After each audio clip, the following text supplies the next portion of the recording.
ಮಾಡ್ತಾ ಇದ್ದೀವಿ. ಒಳ್ಳೆ ಸರ್ಕಾರ ಬರಬೇಕು. ಬರೋರೆಲ್ಲ ಭ್ರಷ್ಟರೇನೆ, ಅವ್ರಿಗೊಂದು ಚಾನ್ಸ್ ಕೊಡೋಣ. ಮೋದಿ ಬರಬೇಕು. Rahul Gandhi. Nobody happy with Rahul. Modi ಮೇಲೆ ಭರವಸೆ ಇಲ್ಲ. ಎಲ್ಲ ಗಿಜಿ ಬಿಜಿ ಆಗ್ಬಿಟ್ಟಿದೆ. मैं एक चौकीदार बनने के लिए मांग रहा हूं। तो मैं नरेंद्र मोदी जी को चैलेंज देता हूं। TV5 ಜನಧನಿ ವಿಶೇಷ ಕಾರ್ಯಕ್ರಮಕ್ಕೆ ಸ್ವಾಗತ. ನಾನು ಅಂಕಿತಾ ಗೌಡ. ಇವತ್ತು ನಾವಿದ್ದೀವಿ ಕೋರಮಂಗಲ ಸುತ್ತಮುತ್ತ ಏರಿಯಾ, ಹಾಗೆ ಮಡಿವಾಳ ಮಾರ್ಕೆಟ್. ಈ ಭಾಗದಲ್ಲಿ ಜನರ ಅಭಿಪ್ರಾಯ ಏನು ಈ ಬಾರಿಯ ಚುನಾವಣೆ ಬಗ್ಗೆ, ಹಾಗೆ ಈ ಬಾರಿ ಯಾರಾಗ್ತಾರೆ PM ಅನ್ನೋದ್ರ ಬಗ್ಗೆ. ಸೊ ಬನ್ನಿ ಜನರನ್ನೇ ಮಾತಾಡ್ಸೋಣ. ಇಲ್ಲಿನ ಭಾಗದ ಜನರ ಸಮಸ್ಯೆಗಳೇನು, ಅವರ ಅಭಿಪ್ರಾಯ ಏನು ತಿಳ್ಕೊಳ್ಳೋಣ. मैं एक चौकीदार बनने के लिए मांग रहा हूं। तो मैं नरेंद्र मोदी जी को चैलेंज देता हूं। ಈ ಸಲ 5 ವರ್ಷ ಮೋದಿ ಅಧಿಕಾರದಲ್ಲಿದ್ದರು, BJP ಇತ್ತು. ಸೊ ಎಲ್ಲ ಕೆಲಸಗಳು ನೀವು ಅಂದ್ಕೊಂಡಂಗೆ ದೇಶಕ್ಕೆ ನಡೆದಿದೆ ಅಂತ ಅನ್ಸುತ್ತಾ? ಏನು ಹೇಳ್ತೀರಾ? ತುಂಬ ಕೆಲಸಗಳು ಮಾಡಿದ್ದಾರೆ, ಅದು ಜನರಿಗೆ ಹೆಲ್ಪ್ ಆಗಿದೆ. ಆದರೆ ಎಷ್ಟೊಂದು ದಿನ ತುಂಬ ದೊಡ್ಡ ಪಾಲಿಸೀಸ್ ತೊಗೊಂಡಿರೋದು, ಡಿಮಾನಿಟೈಸೇಷನ್ ಆಗಲಿ ಅಥವಾ GST ಆಗಲಿ, ನನಗೆ ಖುಷಿ ಇಲ್ಲ ಅದ್ರ ಬಗ್ಗೆ. ನಾನು ರಾಹುಲ್ ಗಾಂಧಿದೇನು ಫ್ಯಾನ್ ಅಲ್ಲ. ಮೋದಿ ಅವರು ಒಳ್ಳೆ ಕೆಲಸ ಮಾಡಿದ್ದಾರೆ, ಆದರೆ ನನಗೆ ಅನಿಸುತ್ತೆ ಅವ್ರು ಇನ್ನೂ ಒಳ್ಳೆ ಕೆಲಸ ಮಾಡ್ಬೋದಿತ್ತು. ಆಮೇಲೆ ಅವ್ರ ಬಗ್ಗೆ ಕಾನ್ಫಿಡೆನ್ಸ್ ಇಲ್ಲ, ಎಸ್ಪೆಷಲಿ ಹಿಂದುತ್ವ ಅಥವಾ ಈ ಬೇರೆ ಈಗ ನರೇಂದ್ರ ದಬೋಲ್ಕರ್ದು ಡೆತ್ ಆಗಲಿ, ಗೌರಿ ಲಂಕೇಶ್ ಅವ್ರ ಡೆತ್ ಆಗಲಿ, ಅದನ್ನೆಲ್ಲ ಇನ್ನೂ ಯಾವುದಕ್ಕೂ ನಮ್ಗೆ ಸೊಲ್ಯೂಷನ್ ಸಿಕ್ಕಿಲ್ಲ. ಸೊ ನನಗೆ ಮೋದಿ ಮೇಲೆ ಭರವಸೆ ಇಲ್ಲ. ಅದೇ ಸಮಯದಲ್ಲಿ ಇನ್ನೊಂದೇನೆಂದರೆ ಆಪೋಸಿಷನ್ ಪಾರ್ಟಿಲಿ ಯಾರೂ ದೊಡ್ಡ ಲೀಡರ್ಸ್ ಇಲ್ಲ ಮೋದಿ ಅಗೇನ್ಸ್ಟ್ ನಿಲ್ಲಕ್ಕೆ ಆಗಲಿ. ಸೊ ನನಗೆ ಏನು ವೋಟ್ ತೊಗೋಬೇಕು ಅಂತಲೇ ಡಿಸಿಷನ್ನೇ ಮಾಡಿಲ್ಲ ನಾನು. ನನಗಿನ್ನ ತುಂಬ ಥಿಂಕ್ ಮಾಡಬೇಕು ಅದ್ರ ಬಗ್ಗೆ. ಓಕೆ, ಇಟ್ಸ್ ಕ್ವೈಟ್ ಕನ್ಫ್ಯೂಸಿಂಗ್ ಅಂತ ಹೇಳ್ತೀರಾ. ಒಂದು ವೇಳೆ ರಾಹುಲ್ ಗಾಂಧಿ ಬಿಟ್ಟು ಒಂದು ಒಳ್ಳೆ ಯಾರಾದರೂ ಒಂದು ಒಳ್ಳೆ ನಾಯಕತ್ವ ಇರುವಂಥ ಲೀಡರ್ನ ಪ್ರಧಾನಿ ಅಭ್ಯರ್ಥಿ ಅಂತ ಘೋಷಣೆ ಮಾಡಿದರೆ ಕಾಂಗ್ರೆಸ್ ಸಪೋರ್ಟ್ ಮಾಡ್ತಿದ್ರಾ ಅಂತ? ಆಬ್ವಿಯಸ್ಲಿ ಕಾಂಗ್ರೆಸ್ ಸಪೋರ್ಟ್ ಮಾಡ್ತೀನಿ ನಾನು. ಏನಕ್ಕಂದರೆ ಈಗ ನೋಡಿ, ಗೋಧ್ರಾ ರೈಟ್ಸ್ದಾಗಲಿ, ಈಗ ಅಯೋಧ್ಯ ರೈಟ್ಸ್ ಆಗಲಿ, ಅದರಲ್ಲಿ ಮುಸ್ಲಿಮ್ಸ್ದಾಗಲಿ ಬೇರೆ ಹಿಂದುಳಿದ ಜನಾಂಗ ಆಗಲಿ ತುಂಬ ಡೆತ್ಸ್ ಆಗಿದೆ. ಅದಕ್ಕೆ ಯಾರಿಗೂ ಇನ್ನೂ ಸೊಲ್ಯೂಷನ್ ಸಿಕ್ಕಿಲ್ಲ, ಆಮೇಲೆ ಅವ್ರಿಗೆ ಜಸ್ಟಿಸ್ ಸಿಕ್ಕಿಲ್ಲ. ಸೊ ಅದರದ್ದು ಒಂದು ಮೇನ್ ರೀಸನ್ ನಾನು BJPನಾಗಲಿ ಮೋದಿಗಾಗಲಿ ಸಪೋರ್ಟ್ ಮಾಡ್ತೀನಿ. ಯಾರಾಗಬೇಕು PM? ಯಾರಾದ್ರೆ ಏನು ಮಾಡೋದು, ನಮಗೇನು ಕೆಲಸ ಮಾಡೋದು ತಪ್ಪಲ್ಲ. ಆದರೂ ನರೇಂದ್ರ ಮೋದಿ ಆದ್ರೇ ಚೆನ್ನಾಗಿ ಅನ್ಸುತ್ತೆ. 5 ವರ್ಷ ಅವ್ರು ಕೆಲಸ ಮಾಡಿದ್ದಾರೆ ಅನ್ಸುತ್ತಾ? ಕೆಲಸ ಮಾಡಿದ್ದಾರೆ ಅನ್ಸುತ್ತೆ, ಆದರೆ ಕೆಲಸ ಮಾಡಿದ್ರಿಂದ ಬಡವ್ರ ಬಗ್ಗೆ ತುಂಬ ತೊಂದರೆ ಆಗಿದೆ ಅನಿಸುತ್ತೆ. ಒಂದು ಸಲ ಒಂದು ಕಡೆ ನೋಡಿದರೆ ಬೇಡ ಅನಿಸುತ್ತೆ, ಒಂದು ಕಡೆ ನೋಡಿದರೆ ಅವರೇ ಆಗ್ಬೇಕು ಅನಿಸುತ್ತೆ. ಒಂದು ಕಡೆ ನೋಡಿದರೆ ಕಾಂಗ್ರೆಸ್ ಬಂದ್ರೇ ಚೆನ್ನಾಗಿ ಅನಿಸುತ್ತೆ ಬಡವ್ರ ಬಗ್ಗೆ. ಅವರೆಲ್ಲ ಹೈ ಲೆವೆಲ್ಲು ಅದು ಇದು ಮಾಡ್ಕೊತ ಬಡವ್ರ ಬಗ್ಗೆ ತುಂಬ ತೊಂದರೆ ಆಗ್ತಾಯಿದೆ. ಎಲ್ಲೋ ಒಂದು ಕಡೆ ಇಂಡಸ್ಟ್ರಿಯಲಿಸ್ಟ್ಗಳು ಅಥವಾ ಕೈಗಾರಿಕೋದ್ಯಮ ಅಥವಾ ಫಾರಿನ್ ಟ್ರಿಪ್ಗಳು ಅಥವಾ ಬೇರೆ ದೇಶಗಳ ಜೊತೆ ನಮ್ಮ ಸಂಬಂಧ ವೃದ್ಧಿ, ಇದೆಲ್ಲದರಲ್ಲೂ ಮುಳುಗೋಗ್ಬಿಟ್ಟು ಮಧ್ಯಮ ವರ್ಗ, ಕೆಳ ಮಧ್ಯಮ ವರ್ಗ ಅಥವಾ ಬಿಲೋ ಪಾವರ್ಟಿ ಲೈನ್ ಇರೋವಂಥವ್ರು ಬಡವರನ್ನ ಕಡೆಗಣಿಸಿದ್ರ ಮೋದಿ ಅಂತ? ಹೌದು ಮೇಡಮ್, ಅದೇನ ಕರೆಕ್ಟ್. ಆದರೂ ಮೋದಿನೇ ಇರಲಿ ಇನ್ನು 5 ವರ್ಷ ಅಂತೀರಾ. ಬಹುಶಃ ನಿಮಗೆ ರಾಹುಲ್ ಇಷ್ಟ ಇಲ್ಲ ಅನ್ಸುತ್ತೆ. ಆ ಕಡೆ ಒಬ್ಬರು ಒಳ್ಳೆ ಲೀಡರ್ ಇದ್ದಿದ್ರೆ ಸಪೋರ್ಟ್ ಮಾಡ್ತಿದ್ರ? ಹ್ಞೂ ಮೇಡಮ್, ಹೌದು. ಯಾಕಂದರೆ ಅವಾಗ ಮನಮೋಹನ್ ಸಿಂಗ್ ಒಂದು 10-15 ವರ್ಷ ತಂಗಿದ್ರು, ಆದರೆ ಬಡವರು ಅವರಿಂದೇನು ಅಷ್ಟೇನು ಉಪಯೋಗ ಆಗಲಿಲ್ಲ. ಇವಾಗ ನರೇಂದ್ರ ಮೋದಿ ಬಂದಮೇಲೆ ಅದು ಇದೆಲ್ಲ ಮಾಡೋಕ್ಕೆ ಅವರೆಲ್ಲ ಪ್ರಯತ್ನ ಪಟ್ಟರು, ಆದರೆ ತುಂಬ ಜನಗಳಿಗೆ ತೊಂದರೆ ಆಗ್ತಿದೆ. 5 ವರ್ಷ ಅಧಿಕಾರದಲ್ಲಿ ನರೇಂದ್ರ ಮೋದಿ ಅವರು ಇದ್ದರು. ಈ ಸಲ ಕಾಂಗ್ರೆಸ್ ಅಂತ ಬಂದರೆ ರಾಹುಲ್ ಗಾಂಧಿ ಪ್ರಧಾನಿ ಅಭ್ಯರ್ಥಿ ಅಂತ ಪೋಟ್ರೆ ಮಾಡ್ತಾ ಇದ್ದಾರೆ. ಸೊ ನಿಮಗೆ ಯಾರು ಬರಬೇಕು ಈ ಸಲ? ನಮ್ಗೆ ಯಾರೂ ಇಲ್ಲ, ಜನಗಳನ್ನ ಚೆನ್ನಾಗಿ ಸೇವೆ ಮಾಡಬೇಕು, ಜನಗಳ ಹಿತಗಳ ಬಯಸಬೇಕು ಅಂಥವ್ರು ಬರಬೇಕು ನಮಗೆ. ಓಕೆ, 5 ವರ್ಷ ಮೋದಿ ಕೆಲಸ ಮಾಡಿದ್ದಾರೆ ಅನ್ಸುತ್ತಾ? ಗೊತ್ತಿಲ್ಲ ನನಗಷ್ಟು, ಮೋದಿ ಅವ್ರು ಮಾಡಿರೋದು ನನಗೆ ಗೊತ್ತಿಲ್ಲ. ಆದರೆ ನಾವು ಪ್ರೇಯರ್ ಮಾಡ್ತಾ ಇದ್ದೀವಿ, ಒಳ್ಳೆ ಸರ್ಕಾರ ಬರಬೇಕು, ದೇವರು ಆರಿಸ್ಕೊಡ್ಬೇಕು ಅಂತ ನಾವು ಪ್ರೇಯರ್ ಮಾಡ್ತಾ ಇದ್ದೀವಿ. ಓಕೆ, ರಾಜ್ಯದಲ್ಲಿ ಏನನ್ಸುತ್ತೆ ಇಲ್ಲಿನ ಪೊಲಿಟಿಕಲ್ ಡೆವಲಪ್ಮೆಂಟ್ಗಳ ಬಗ್ಗೆ? ಇಲ್ಲಿ ಅಷ್ಟು ನಮಗೆ ಸ್ಯಾಟಿಸ್ಫ್ಯಾಕ್ಷನ್ ಇಲ್ಲ. ಇಲ್ಲಿ ಪೊಲಿಟಿಕಲ್ಲು ಎಲ್ಲ ಗಿಜಿ ಬಿಜಿ ಆಗ್ಬಿಟ್ಟಿದೆ. ನಮ್ಗೆ ಅಷ್ಟು ಸಮಾಧಾನ ಇಲ್ಲ. ಒಳ್ಳೆ ಸರ್ಕಾರ ಬರಬೇಕು. ಓಕೆ, ನೀವೇನು ಹೇಳ್ತೀರಿ? ಮೋದಿ ಬರಬೇಕು. ಯಾಕೆ? ಅವ್ರದ್ದು ತುಂಬ ಇಂಪ್ರೂವ್ ಮಾಡಿದ್ದಾರೆ 5 ವರ್ಷದಲ್ಲಿ. ಓಕೆ, ಅಂದರೆ ಯಾವ ಒಂದು ಕೆಲಸ ಮೋದಿ ಅವರು ನಿಮಗೆ ತುಂಬ ಇಷ್ಟ ಆಗಿದ್ದು? ಅವ್ರ ದೇಶಕ್ಕೆ ಒಳ್ಳೇದು ಮಾಡ್ತಾಯಿದ್ರ, ಇನ್ನು ಬರೋರು ಹೇಗಿರ್ತಾರೋ ಗೊತ್ತಿಲ್ಲ, ಅವರೇ ಬಂದರೆ ಇನ್ನೂ ಒಳ್ಳೇದು. ಓಕೆ, ಈ ರಾಹುಲ್ ಗಾಂಧಿ ಬಗ್ಗೆ ನಿಮ್ಮ ಅಭಿಪ್ರಾಯ ಏನು? ಅವ್ರದ್ದಷ್ಟು ಗೊತ್ತಿಲ್ಲ. ಮೋದಿ ಬಗ್ಗೆ ಅಷ್ಟು ಒಂದು ಸ್ವಲ್ಪ ಇಂಟ್ರೆಸ್ಟ್ ಇದೆ. ಮೋದಿ ತುಂಬ ಒಳ್ಳೆಯವರ. ಅಂದರೆ ಈ GST ಅಥವಾ ನೋಟ್ ಬ್ಯಾನಿಂದ ಸ್ವಲ್ಪ ಬಡವರಿಗೆ ಅಥವಾ ಬಿಲೋ ಪಾವರ್ಟಿ ಲೈನ್ ಅವರಿಗೆ ಸ್ವಲ್ಪ ತೊಂದರೆ ಆಯಿತು ಮೋದಿ ಸರ್ಕಾರದಿಂದ ಅಂತಾರೆ. ಅದ್ರ ಬಗ್ಗೆ ಏನು ಹೇಳ್ತೀರಾ? ತೊಂದರೆ ಅಷ್ಟೇನಿಲ್ಲ ಅನಿಸುತ್ತೆ ನನ್ನ ಮನಸ್ಸು. ಅದು ಮಾಡಿದ್ರಿಂದ ಒಳ್ಳೇದಾಗಿದೆ. ಒಳ್ಳೇದಾಗಿದೆ.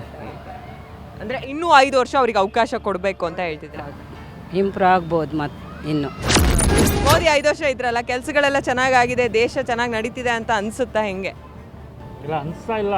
ಅವ್ರವ್ರದ್ದು ಸೇಫ್ಟಿ ನೋಡ್ತಾ ಇದ್ದಾರೆ. ಅವರು ಬೇರೆ ತಿರ್ಕೊಂಡು ಆಚೆ ಊರಿನಲ್ಲಿ ಎಲ್ಲ ಪಬ್ಲಿಕ್ ಬಗ್ಗೆ ಯೋಚನೆ ಮಾಡಬೇಕು ಅವರು. ಓಕೆ, ನೆಕ್ಸ್ಟ್ ರಾಹುಲ್ ಗಾಂಧಿ ಬರಬೇಕು ಹಂಗಾದ್ರೆ? ರಾಹುಲ್ ಗಾಂಧಿನೇ ಅಂತ ಇಲ್ಲ, ಯಾರು ಬರಲಿ ಒಳ್ಳೇದು ಮಾಡಬೇಕು ದೇಶ ಆಗಿ. ಸಿ ಎಮ್ ಯಾರಾಗಬೇಕು ಅಂತ ಹೇಳೋಕ್ಕಾಗಲ್ಲ. ಈಗ ಜನಗಳು ದುಡ್ಡು ಕೊಟ್ಟವ್ರಿಗೆ ಓಟ್ ಹಾಕ್ತಾರೆ.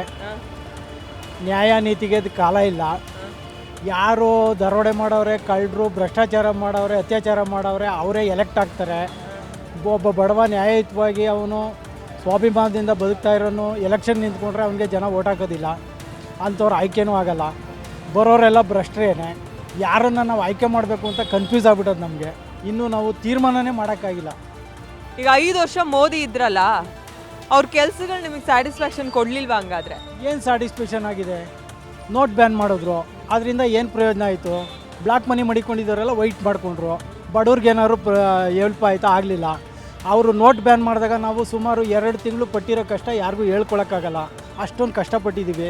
ಬಿಸ್ನೆಸ್ ಅವತ್ತು ಡೌನ್ ಆದದ್ದು ಇನ್ನೂ ಇಂಪ್ರೂವ್ ಆಗಿಲ್ಲ. ಇನ್ನೂ ನಾವು ಕಷ್ಟಪಡ್ತಾನೆ ಇದ್ದೀವಿ. ಎಲ್ಲ ಆನ್ಲೈನ್ ಅದು ಇದು ಅಂತ ಏನೇನೋ ಮಾಡಿದ್ರು. ಈಗೆಲ್ಲ ಆನ್ಲೈನಲ್ಲಿ ಪಿ ಜಿಯವರು ಅವರು ಇವರೆಲ್ಲ ಒಳಗಡೆ ಮನೆಯಲ್ಲೇ ಕುಂತ್ಕೋತಾರೆ, ಆರ್ಡ್ರ್ ಮಾಡ್ತಾರೆ, ತರಿಸ್ಕೊಂಡು ತಿಂತಾರೆ. ನಮ್ಮ ವ್ಯಾಪಾರ ಎಲ್ಲ complete ನಿಂತೋದು.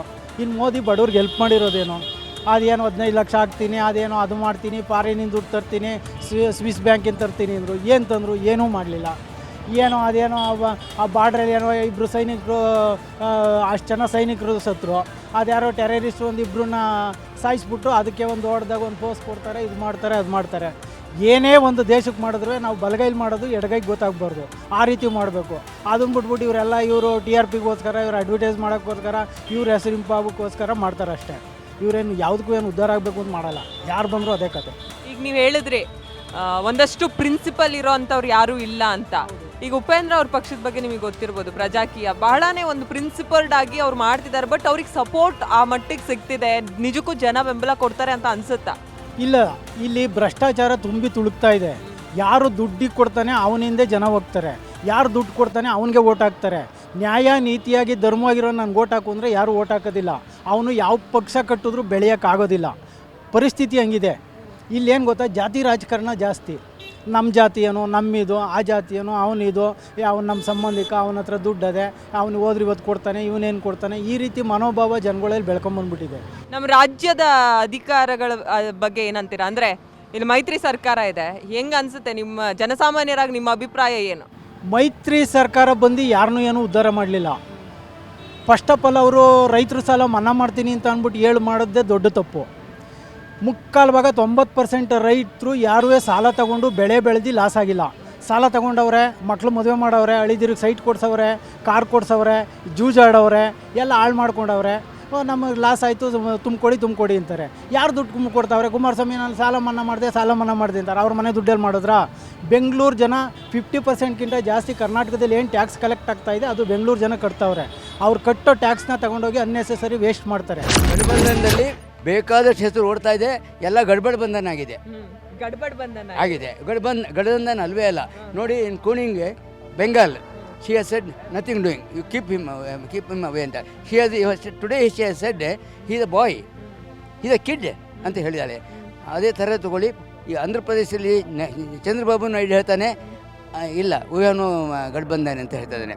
You go to any place except Kashmir, only Gadbandhan is in Kashmir. Both the fellows are accepting him. Otherwise, no. Power has said, Gujarat I am contesting all the seats.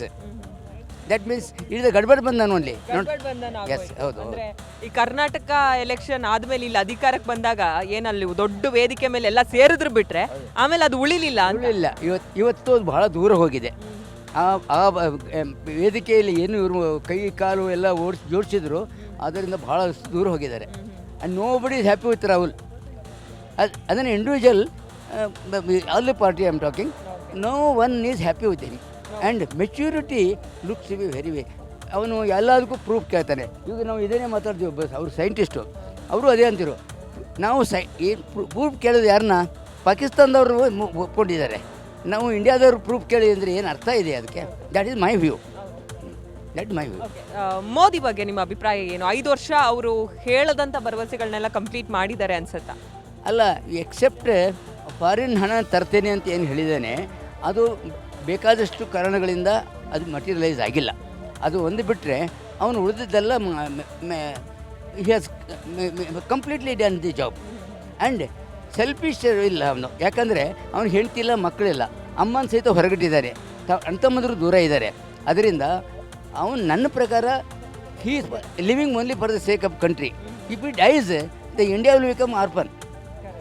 That is my view. ನಾನೀಗ ಮಡಿವಾಳ ಮಾರ್ಕೆಟ್ನಲ್ಲಿ ಇದ್ದೀನಿ. ಬನ್ನಿ, ಇಲ್ಲೊಂದಷ್ಟು ಜನ ಇದ್ದಾರೆ, ಅಂಗಡಿ ಇಟ್ಕೊಂಡಿರೋರು ಇದ್ದಾರೆ, ಅವ್ರನ್ನೇ ಮಾತಾಡ್ಸೋಣ. ಅಮ್ಮ, ನಿಮ್ಮ ಹೆಸರು? ಎನ್ ಲಲಿತಾ ಅಂತ.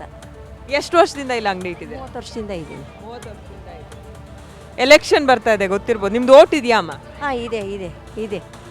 ಯಾರು ಬರಬೇಕು, ಮೋದಿನ ರಾಹುಲ್ ಗಾಂಧಿನ? ಮೋದಿ ವರ್ಸಸ್ ರಾಹುಲ್ ಗಾಂಧಿ ಅಂತಾರೆ. ನಿಮ್ಮ ಪ್ರಕಾರ ಯಾರು ಬರಬೇಕು? ಮೋದಿ ಬಂದಾದ್ಮೇಲೆ GST ಮಾಡಿ ಎಲ್ಲ ಟ್ಯಾಕ್ಸ್ಗಳೆಲ್ಲ ಜಾಸ್ತಿ ಹೋಗ್ಬಿಟ್ಟಿದೆ. ಆ ಜಾಸ್ತಿ ಮಾಡೋದ್ರಿಂದ ಈಗ ನಾವು ಹಾಕೋದಕ್ಕೆ ಮನಸ್ಸು ಬರ್ತಾ ಇಲ್ಲ. ಯಾಕೆ ಅಂದರೆ ಬಡವರು ಬಗ್ಗರು ತುಂಬ ಜನ ಇದ್ದಾರೆ, ಅರ್ಥವಾಯ್ತಾ? ತುಂಬ ಜನ ಇರೋದ್ರಿಂದ ಏನಾಗಿದೆ ಅಂದರೆ ಈಗ ಜೀವನ ಮಾಡೋದೇ ಕಷ್ಟವಾಗಿದೆ. ಎಲ್ಲದರಲ್ಲೂ GST ಅಂತ ಹೇಳ್ಬಿಟ್ಟು ಟ್ಯಾಕ್ಸ್ಗಳು ಮನೆ ಕಂದಾಯದಿಂದ ಹಿಡಿದು ಮತ್ತು ಇದು ಒಂದು ಐಟಮ್ ತೊಗೊಂಡ್ರು ಅದ್ರ ಮೇಲೆ ಟ್ಯಾಕ್ಸ್ ಹಾಕಿದ್ದಾರೆ. ನಾವು ಬಡವರು ಬಗ್ರುಗಳೆಲ್ಲ ನಾವೇನು ಮಾಡೋದು ಹೇಳಿ? ಹಾಂ, ನಾವು ಇದೇ ಜೀವನ ಮಾಡ್ತಾ ಇರೋದು. ಒಂದು 30 ವರ್ಷದಿಂದ ನಾವು ಜೀವನ ಮಾಡೋದನ್ನು ಮುಂದೆ ಬರೋದಕ್ಕೆ ಸಾಧ್ಯತೆಯೇ ಇಲ್ಲ. ಈಗ ಬಡವರು ವಯಸ್ಸಾದವ್ರಿಗೆ ಮಾಡ್ತೀವಿ ಅಂದರೆ ಎಲ್ಲ ಗುಜರಾತು, ಉತ್ತರ ಕರ್ನಾಟಕದಲ್ಲಿ ಅವ್ರ ದೇಶದಲ್ಲಿ ಮಾಡ್ತಾಯಿದ್ರು, ನಮ್ಮ ಕರ್ನಾಟಕದಲ್ಲಿ ಏನು ಮಾಡ್ತಾಯಿಲ್ಲ. ಅವರು ಏನು ಮಾಡೋಣ ಹೇಳಿ? ಹಾಗಾದರೆ ರಾಹುಲ್ ಗಾಂಧಿ ಬರಲಿ ಅಂತನಾ? ನಮಗೆ ಯಾರು ಬಂದರೆ ಏನು, ಎಲ್ಲ ಒಂದೇ. ಏನು ಗೊತ್ತಾ, ಮೋದಿ ಬಂದ್ರೂ ಅದೇನೆ, ರಾಹುಲ್ ಗಾಂಧಿ ಬಂದರೂ ಅದೇನೆ. ಇವಾಗ ಏನು ಯಾರಿಗೂ ಏನು ಅನುಕೂಲ ಆಗ್ತಾ ಇಲ್ಲ. ಮಾಡ್ತಾ ಇದ್ದಾರೆ ಯಾರಿಗಾನ?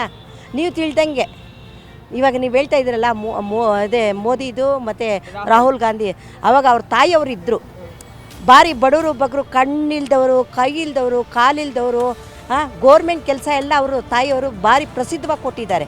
ಇವರು ಏನು ನಮಗೆ ಅನುಕೂಲ ಮಾಡಲಿಲ್ಲ ನೋಡಿ. ನಾವು ಹೀಗೆ ಇದೀವಿ ಫುಟ್ಪಾತ್ ಮೇಲೆ, ಅನುಕೂಲ ಏನು ಮಾಡಲಿಲ್ಲ. ಯಾವ ಪಕ್ಷಕ್ಕೆ ಸಪೋರ್ಟ್ ಮಾಡ್ತೀರಾ? ಏನು ಸಮಸ್ಯೆಗಳು ಏನಿದೆ ಈ ಕ್ಷೇತ್ರದಲ್ಲಿ? ನಾವು ಆವಾಗಿಂದ ಕಾಂಗ್ರೆಸ್ಗೆ ಆಗ್ತಾ ಇದ್ದೀವಿ. ಅಂದರೆ ಅವ್ರು ಬಂದರೆ ನಮಗೆ ನೀರು ವ್ಯವಸ್ಥೆ ಎಲ್ಲ ಮಾಡಿಕೊಟ್ಟಿದ್ದಾರೆ ಮನೆ ಹತ್ರ, ಎಲ್ಲ ಪರವಾಗಿಲ್ಲ ನಮಗೆ. ಅಂದರೆ ಇಲ್ಲಿ ನಾವು ಇಲ್ಲೇ ವ್ಯಾಪಾರ ಮಾಡ್ತಾ ಇದ್ದೀವಿ ಅಷ್ಟೇ. ಯಾಕೆಂದರೆ ಅವ್ರಿಗೊಂದು ಚಾನ್ಸ್ ಕೊಟ್ಟರೆ ಅವರು ದೇಶದಲ್ಲಿ ಏನು ಮಾಡ್ತಾರೆ ಅನ್ನೋದು ಗೊತ್ತಾಗುತ್ತೆ. ಈಗ 5 ವರ್ಷ ಮೋದಿ ಇದ್ರಲ್ಲ, ಅವ್ರದ್ದು ನಿಮ್ಗೆ ಇಷ್ಟ ಆಗ್ಲಿಲ್ವಾ ಅವ್ರ ಕೆಲಸ? ಇಷ್ಟ ಆದರೂ ಬೇರೆಯವ್ರಿಗೆ ಸಪೋರ್ಟ್ ಮಾಡ್ತಾ ಹೋದರೆ ಅವರು ಕೆಲಸ ಜಾಸ್ತಿ ಮಾಡ್ತಾರೆ. ಯಾರಿಗೆ ಸಪೋರ್ಟ್ ಮಾಡ್ತೀರಾ? ನಾವು ಕಾಂಗ್ರೆಸ್. ಯಾಕೆ? ಅದಕ್ಕೆ ಒಬ್ಬರು ಚೇಂಜ್ ಮಾಡ್ಕೊಳ್ಳೋಣ ಬೇರೆಯವ್ರಿಗೆ, ಅವರಿಗೆ. ಇನ್ನೊಂದು 5 ವರ್ಷ ಮೋದಿ ಅವ್ರಿಗೆ ಕೊಡ್ಬೋದಿತ್ತೇನೋ? ಬೇಡಪ್ಪ, ಇರಲಿ, ಕಾಂಗ್ರೆಸ್ ಬರಲಿ, ಕಾಂಗ್ರೆಸ್ ಬರಲಿ. ರಾಹುಲ್ ಗಾಂಧಿನೇ ಬೇಕು? ರಾಹುಲ್ ಗಾಂಧಿ ಇರಬೇಕು. ಯಾಕೆ ಅಂತ? ಅವ್ರಿಗೊಂದು ಚಾನ್ಸ್ ಕೊಡೋಣ, ಹೆಂಗೆ ಮಾಡ್ತಾರೆ ಅಂತ. ಮೋದಿನ ರಾಹುಲ್ ಗಾಂಧಿನ ಯಾರಾಗಬೇಕು ನೆಕ್ಸ್ಟ್ PM? ರಾಹುಲ್ ಗಾಂಧಿ. ಯಾಕೆ? ರಾಹುಲ್ ಗಾಂಧಿ ಅಂದರೆ ಇಷ್ಟ, ಆದರೆ ಮೋದಿ ಅಂದರೆ ಅಷ್ಟೇನಿಲ್ಲ. ಮೋದಿನೇ, ರಾಹುಲ್ ಗಾಂಧಿನೇ. ಮೋದಿ 5 ವರ್ಷ ಚೆನ್ನಾಗಿ ಕೆಲಸ ಮಾಡಿದ್ರು ಅಂತ ಹೇಳ್ತಾರೆ. ನಿಮ್ಗೆ ಯಾಕೆ ಇಷ್ಟ ಆಗಲಿಲ್ಲ? ನಮಗೆ ಏನು ಉಪಯೋಗ ಆಗಿಲ್ಲ ಮ್ಯಾಮ್. ನಮಗೆ ಅಲ್ಲ, ಜಾಸ್ತಿ ಏನಾಗೆ ಯಾರಿಗೂ ಅಷ್ಟು ಅನುಕೂಲ ಆಗಿಲ್ಲ ಮ್ಯಾಮ್. ದೊಡ್ಡವ್ರಿಗಾಗಿದೆ, ಇಂಥ ವ್ಯಾಪಾರ ಮಾಡೋರಿಗೆ ಏನಾಗಿಲ್ಲ ಲಾಭ. ಎಲ್ಲರೂ ಅಂತಾರೆ ರಾಹುಲ್ ಗಾಂಧಿ ಇದ್ದರೆ ಸ್ವಲ್ಪ ಉಪಯೋಗ ಆಗ್ತಾಯಿತ್ತು ಅಷ್ಟೇ. ಅದಕ್ಕೆ ರಾಹುಲ್ ಗಾಂಧಿ ಬೇಕಂತ. मैं एक चौकीदार बनने के लिए मांग रहा हूं। तो मैं नरेंद्र मोदी जी को चैलेंज देता हूं। ನೋಡಿದ್ರಲ್ಲ ವೀಕ್ಷಕರೇ, TV5 ಜನತನಿ ನಮ್ಮ ಕಾರ್ಯಕ್ರಮದ ಹೆಸರೇ ಹೇಳೋ ಹಾಗೆ ಜನಾಭಿಪ್ರಾಯ ಸಂಗ್ರಹ ಮಾಡ್ತಾ ಇದ್ದೀವಿ ಚುನಾವಣೆ ಬಗ್ಗೆ. ಇವತ್ತು ನಾನು ಕೋರಮಂಗಲ, ಮಡಿವಾಳ ಈ ಏರಿಯಾ ಸುತ್ತಮುತ್ತ ಜನರನ್ನ ಮಾತನಾಡಿಸಿದೆ. ಬಹಳಾನೇ ಮಿಕ್ಸ್ಡ್ ಒಪಿನಿಯನ್ ಅಂತಾನೆ ಹೇಳ್ಬೋದು. ಎಲೆಕ್ಷನ್ ಆದಮೇಲೆ ಅಂತಿಮವಾಗಿ ಏನು ನಿರ್ಧಾರ ಮಾಡಿದ್ದಾರೆ ಜನ, ಈ ಬಾರಿ ಯಾರಿಗೆ ಅಧಿಕಾರ ಕೊಡ್ತಾರೆ ಅನ್ನೋದು ಗೊತ್ತಾಗುತ್ತೆ. ಸೊ ಇನ್ನು ಮುಂದಿನ ಎಪಿಸೋಡ್ನಲ್ಲಿ ಮತ್ತೊಂದು ಏರಿಯಾ ಕವರ್ ಮಾಡ್ತೀನಿ. ಇದಾಗಿತ್ತು ಇವತ್ತಿನ ವಿಶೇಷ ಕಾರ್ಯಕ್ರಮ. ನಂಬಿಕೆ ಹಾಗೂ ವಿಶ್ವಾಸಾರ್ಹ ನ್ಯೂಸ್ಗಾಗಿ ನೋಡ್ತಾ ಇರಿ TV5. ಇದು ವಾಸ್ತವದ ಪ್ರತಿರೂಪ.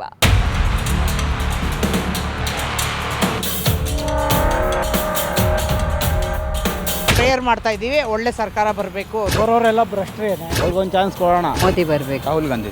Nobody is happy with Rahul. Modi ಮೇಲೆ ಭರವಸೆ ಇಲ್ಲ, ಎಲ್ಲ ಗಿಜಿ ಬಿಜಿ ಆಗ್ಬಿಟ್ಟಿದೆ. मैं एक चौकीदार बनने के लिए मांग रहा हूं। तो मैं नरेंद्र मोदी जी को चैलेंज देता हूं।